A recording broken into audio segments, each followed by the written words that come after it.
You're listening to the ESO Network, your station for all things geek.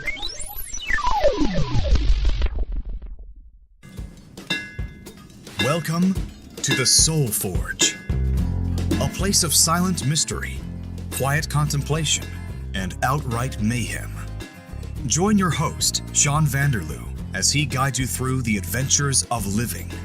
Together, we'll talk about life and love, sex and dating, joy and heartache, memories and loss, and so much more. Don't worry, it's not nearly as pretentious as it sounds. Get ready for life, the universe, and everything on The Soul Forge. soulforgepodcast.com.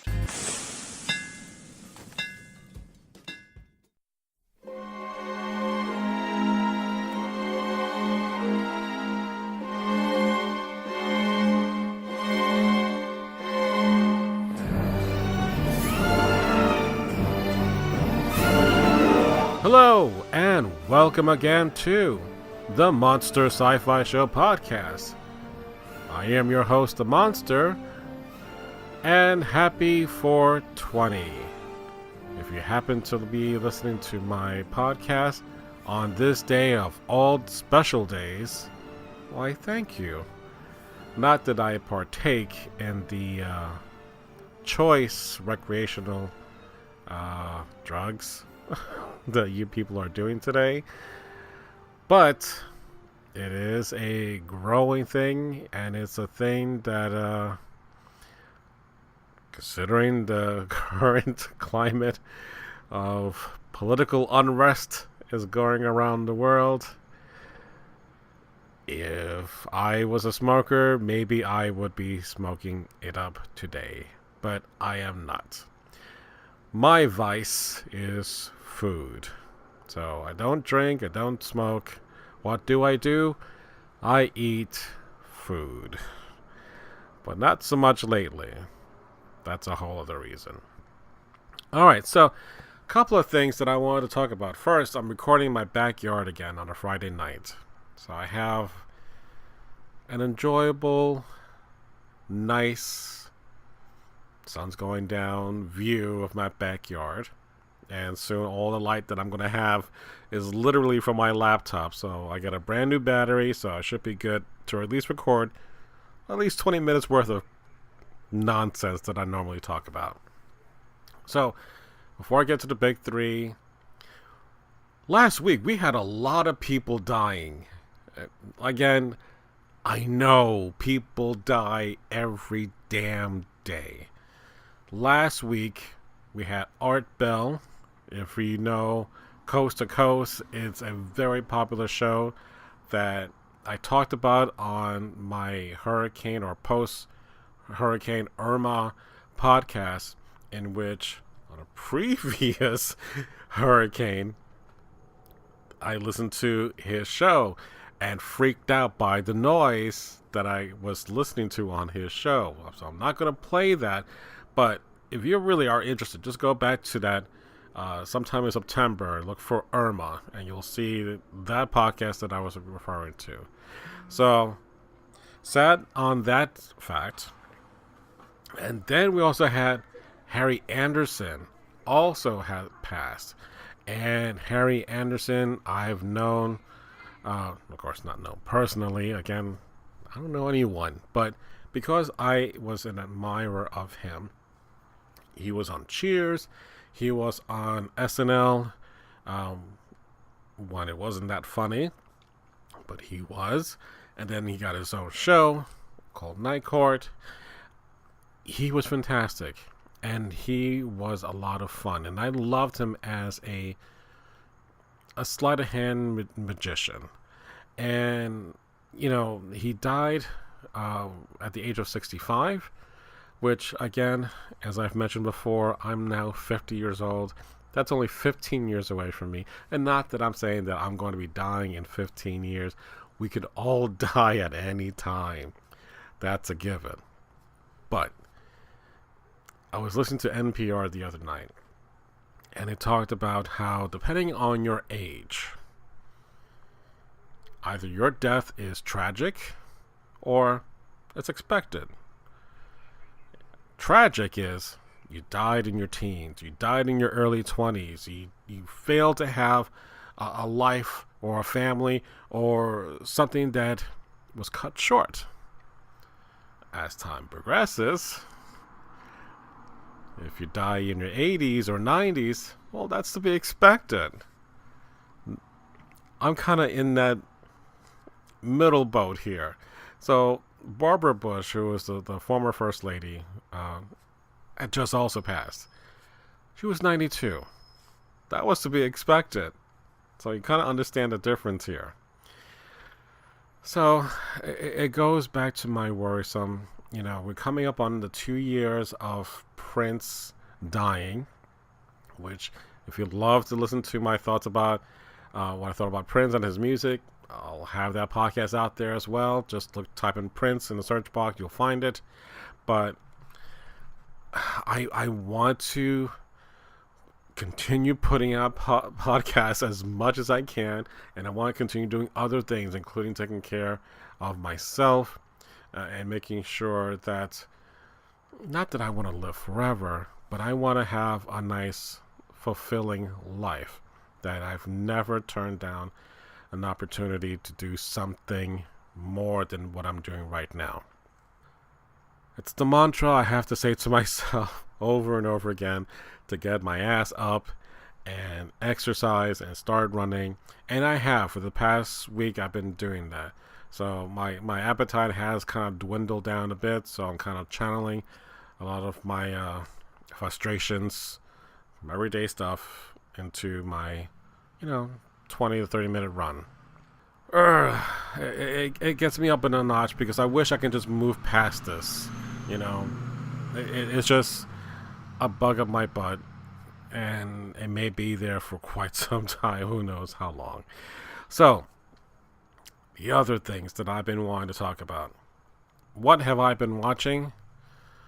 Well, I didn't see, god damn it, the Lost in Space first episode. It's now been 1 week since that series has aired on Netflix, and I have yet to watch a freaking one episode, and I'm really pissed because I'm hearing good things about that. Not that it's going away, but I again have a lot on my plate and didn't get a chance to do that. Now, normally on my day off, I would do all this kind of catching up, but last Tuesday I didn't get to do that because I went to the movies with Mr. Gene, and I was kind of hinting, saying, well, you want to see Rampage? But he wanted to see Isle of Dog by Wes Anderson. And I'm like, all right, I don't care. I'm an easygoing guy. And my God, is Isle of Dog really, really good. And to boot, the soundtrack with taiko drums throughout the whole movie is amazing. So thank God again to Hoopla, my digital library service. As soon as I got out of the movie, looked it up, there it was. So I've been enjoying listening to the Isle of Dogs soundtrack. So fantastic movie. If you've not gotten a chance to see it, please do so before you get it on DVD. It's again, it's something to see it larger than life than on regular TV. And sitting close to the TV does not count either. The other thing, and I have to give special thanks to Liz or Lizard, who told me about the Santa Clarita Diet. She had binged through both seasons, and I started watching the first couple episodes, and oh my God, I freaking love this show. It is such a joy to watch Drew Barrymore throwing F-bombs and eating people and just really enjoying the process of the whole thing. So I'm like, it's a little bit more, I think it's not as cumbersome as I think like with iZombie, which I do love, but it just, you're not going to figure out, at least the episodes that I've seen so far, the origin story. At least that's part of the mystery. How did she become this thing that she has to now start eating people? But it's funny as hell as to how she has to figure out how to get people in her belly and how she does it. And her husband is kind of, we're going to make this work all together. So it's It's really enjoyable. I did not think I would laugh or enjoy the series as much as I did, but thank you for this recommendation. I cannot thank you enough. On that exact same note, since Liz was the one that came up with the Symposium of Nerds, that podcast has been now on the back burner because I had spring break. I was going to record that last March 31st date, but I was on vacation. So I had injured my back, and then everyone's schedule is all screwed up. So the person who was going to be on this podcast to do Krypton is now on vacation. So eventually it will come together and we will be talking about Krypton one day.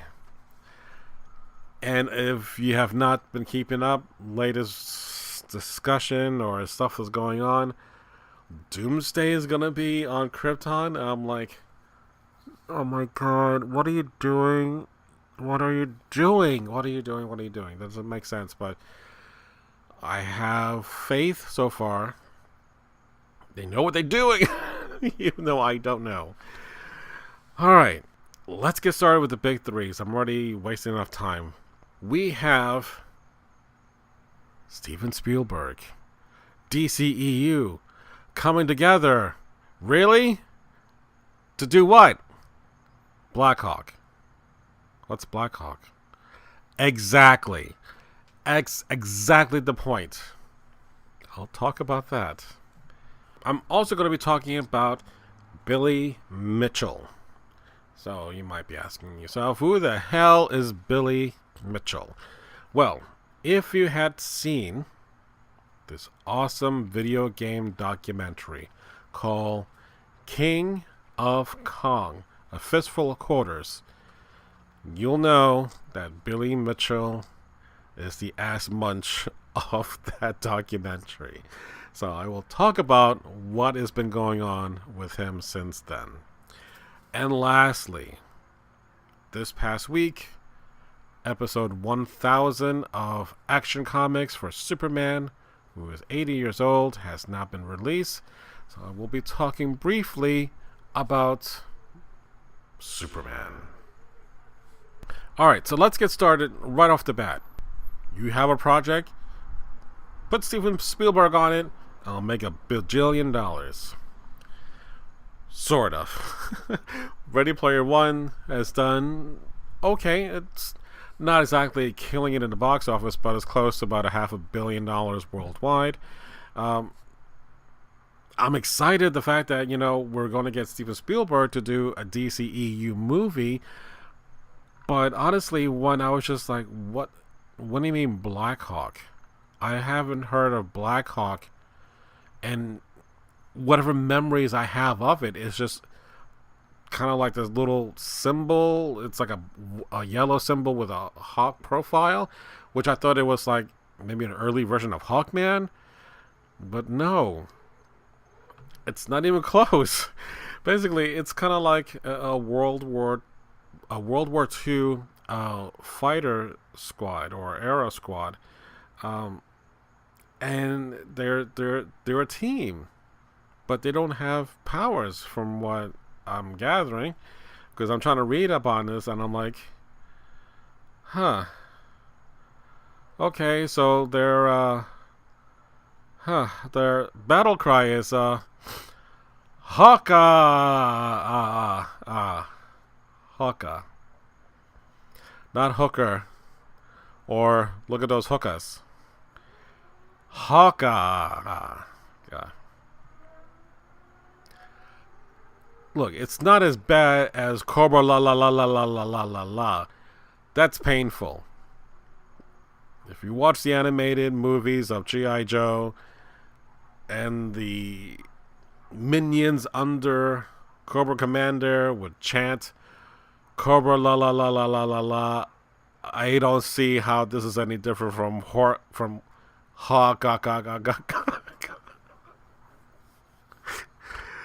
Oh my god. Great Odin's beard. I don't understand why there is such an appeal for Black Hawk.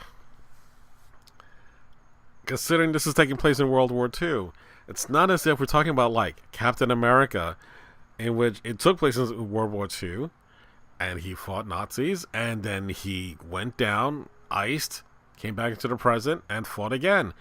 But he has powers. And not that you can't do an interesting story about heroes with no powers, but this is it's Black Hawk. It's... Dude, you're killing me here. You know, give me a reason to care about DC right now. Because Marvel Comics, come on. As crappy as their stuff has been in the comics, at least I still read this. And I can appreciate older comics. But this is super old. And I don't see how this is even going to attract a new audience. Because every time we try to do something from the past, like pulp, science fiction stuff, like John Carter or The Phantom, oh God, it has an audience to a small degree. So I don't understand how you're going to put this into the context of, you should see this. Why? And then to boot, I was looking at, what's his name? The guy who wants to write this, and he's written before with Steven Spielberg, but honestly, a lot of the ones that he wrote, I really didn't care for, like Indiana Jones and the Kingdom of the Crystal Skull. So it's not exactly, make me feel like this is going to be a winner. So again, when I look at the history of this, Black Hawk was popular back then, and it was basically, other than Superman, which I'll talk about that, sold every other book. So that's fine and all, but unless you're going to have, I don't know, some kind of weird time travel thing, take them out of time or something supernatural or whatever that may be, I don't understand Black Hawk. Now, having said that, now I'm going to have to do some research and read or find a comic to see if this is something that I could be wrong on. And if I am, I will be back to tell you I was wrong. But for right now, this is not something that I would say, yeah, DC is now going to make it better than what it was before, and it'll be better than MCU's movies overall. The DCEU is barely holding together, and Black Hawk is something of a moment, and that's the way I see it. Alright, so let's move on. As I talked about, if you have not seen this documentary called King of Kong, A Fistful of Quarters, this is a documentary about Donkey Kong. Basically, you had two rival Donkey Kong players, and one of them was an ass munch called Billy Mitchell. Billy Mitchell is the top player, the top scorer of Donkey Kong of all times, and he made it into the Guinness Book of World Record. But something happened. What was that? So basically, recently on February 2nd of this year, so he was accused of using something called a MAME, or an emulator. Basically, it's kind of like not using the actual console, but making a copy of that so that you can play on a PC or other hardware that will allow you to play that game. So the problem lies is that because this was suspected, they figured that he might have modified the emulator to allowing him to get a high score. So unfortunately, it came down from Twin Galaxies, who runs this organization, that basically, through their investigation, he was definitely found that he was guilty of this.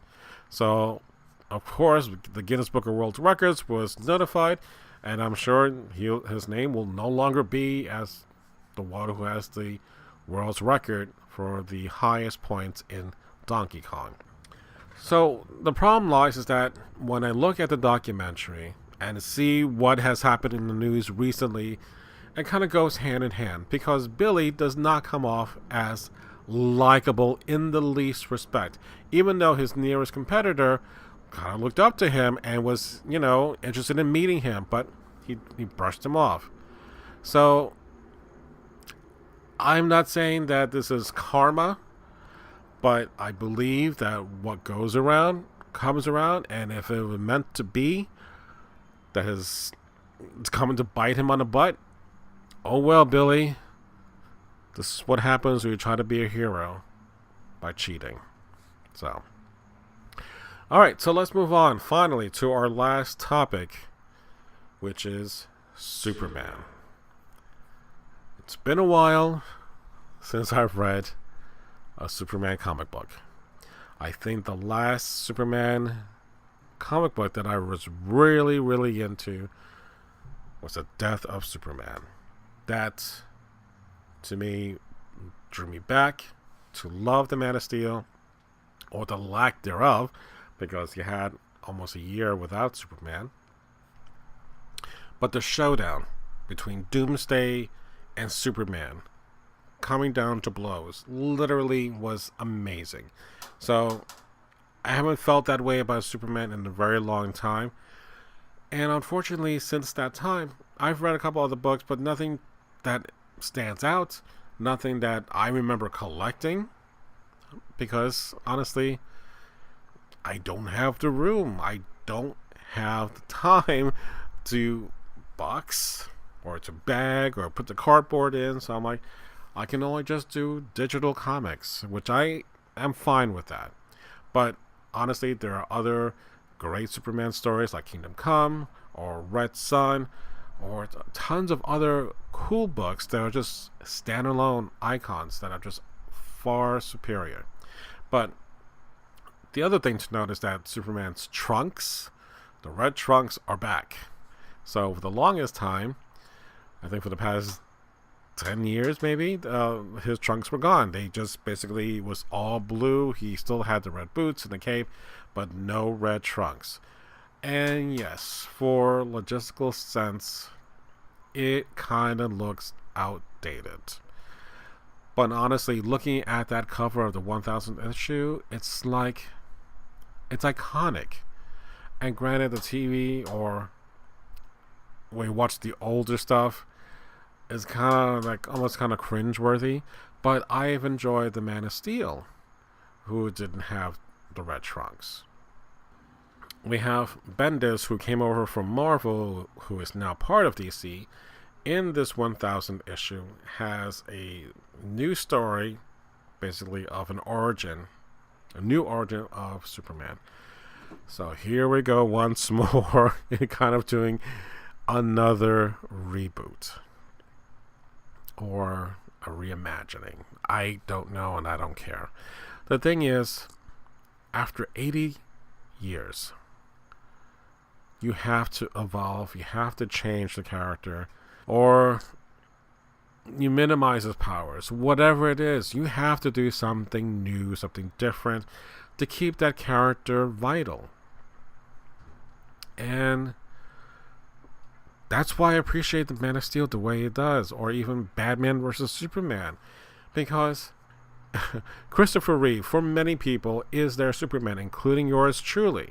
However, having said that, if you look at Man of Steel, the single goal in mind that Zack Snyder had, so however way you feel about him, was that his goal, I don't want there to be any distinction as if there was any other Superman movie. This movie stands alone as it is.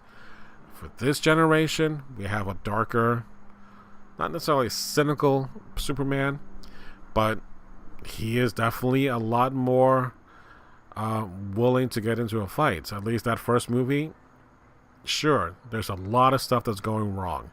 A lot of collateral damage is going on. That's something that Superman would never have done or have allowed. But because this was his first foray to being Superman, you could argue this happened.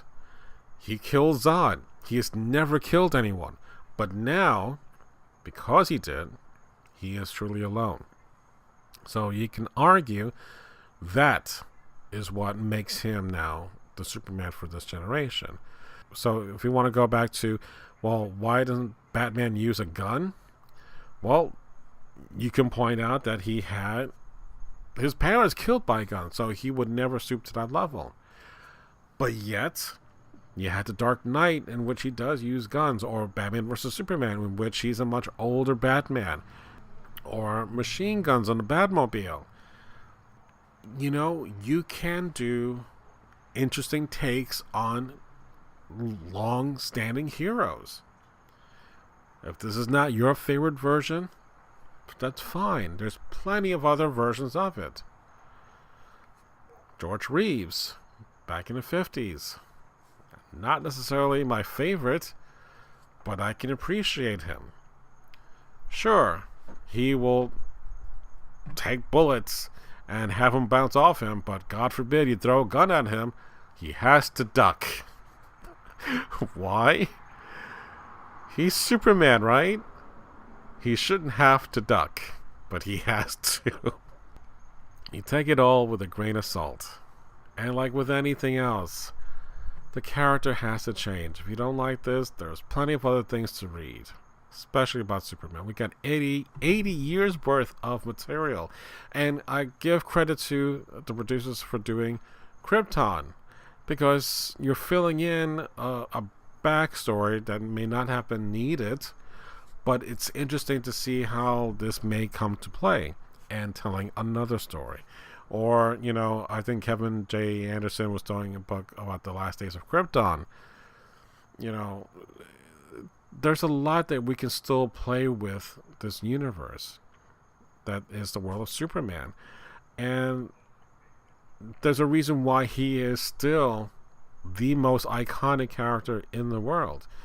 And when you pair him off with Wonder Woman and Batman, which forms the Holy Trinity, I'm sorry, Marvel does not have the equivalent as far as their heroes.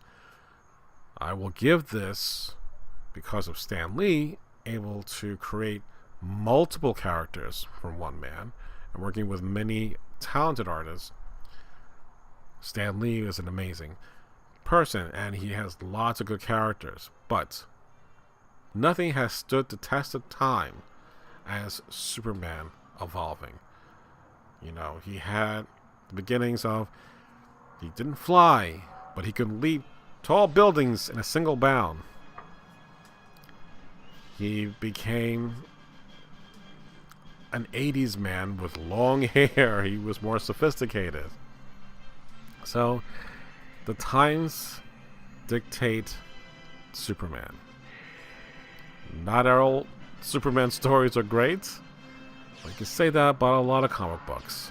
But at least you can say, you know who Superman is.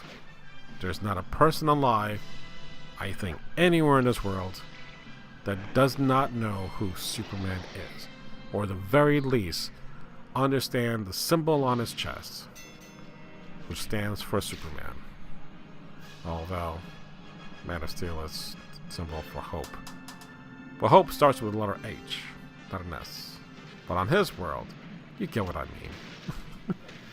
Alright, so I'm going to end the podcast right here because we've come to the end, folks. Another Sci-Fi News Week has come and gone. So, please email me. Send me your thoughts, your comments, anything to the Monster Sci-Fi Show at gmail.com. You can follow me on the various social networks. So again, thank you very much for listening to me and to the Monster Sci-Fi Show podcast. It's sci-fi, from a certain point of view. Good night.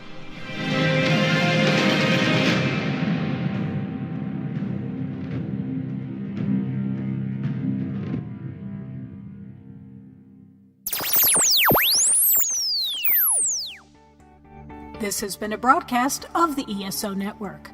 Be part of the crew and help support our shows by donating to our ESO Patreon or by shopping through Amazon.com or the TeePublic store, which can all be found at www.esonetwork.com. The ESO Network, your station for all things geek.